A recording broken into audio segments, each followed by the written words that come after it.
Құрметті YouTube көрермендерім, Экомама парақшасына қош келдіңіздер. Тіркелмеген болсаңыздар, міндетті тіркеліп қойыңыздар. Күнделікті жақсы, денсаулығыңызға пайдалы ақпараттармен бөлісіп отыратын боламын. Яғни йод адам баласында көбінде қазір йод жетіспеушілік басым болып жатыр. Йод адам ағзасының маңызды бөлігі. Мөлшері аз 20-30 мг аспағанымен йод қалқанша без гормондарының түзілуінің тапсырмас қатысушысы. Бұл гормондарды ағзаның барлық органдары мен жүйелері қажет етеді. Олар ақуыз, май, көмірсулар алмасуына және терморегуляцияға әсер етеді. Йодтың жеткілікті мөлшері адамды физикалық және ақыл-ой белсенділігі үшін энергиямен қамтамасыз етеді.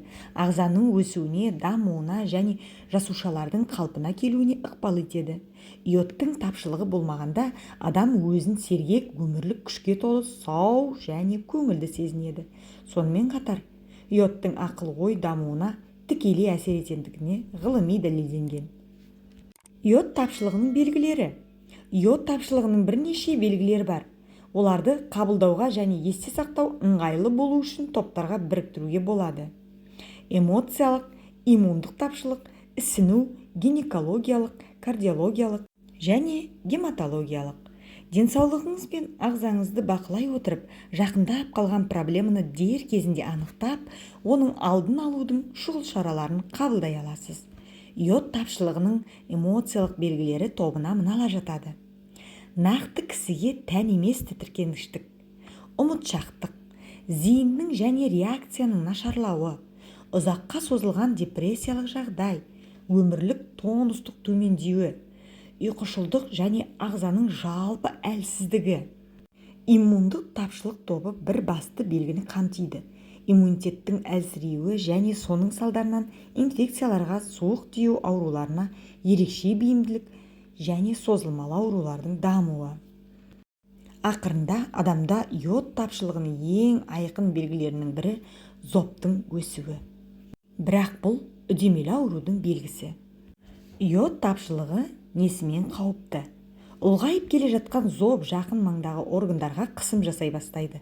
Сол себептен құрғақ жөтел, тұншығу ұстамалары және тамақ жұтқан кезде қиындықтар тудыруы мүмкін. Сондай-ақ әйелдерде йод тапшылығының сүт бездерінің аурулары дамуы мүмкін және қалқанша без функцияларының төмендеуі балалар мен жасөспірімдерде де сүйектердің өсуін баяулатады. Жүкті әйелдер үшін йод тапшылығы өте қауіпті болып саналады. Өйткені бұл ұрықтың дұрыс дамуына және жаңа туған нәрестелердің меңіреулігіне және тіпті өлі туынауы әкелуі мүмкін.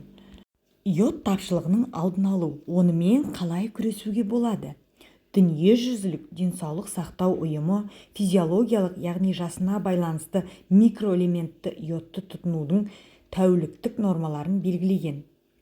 Орташа алғанда бұл норма күн сайын 120-дан 150 мг дейін. Йодтың негізгі мөлшері біздің ағзамызға азық-түлікпен келіп түседі.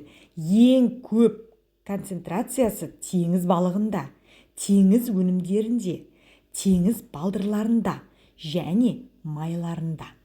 Шамамен 800 мың мг балық майында.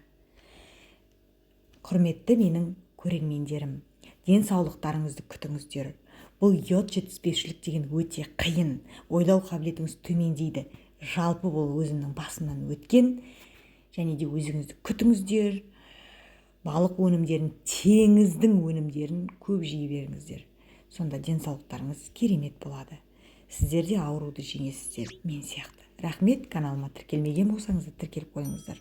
Көптеген жеңген ауруларыммен, менің әжемнен қалған рецепттермен де даже сіздермен бөлісіп отыратын боламын.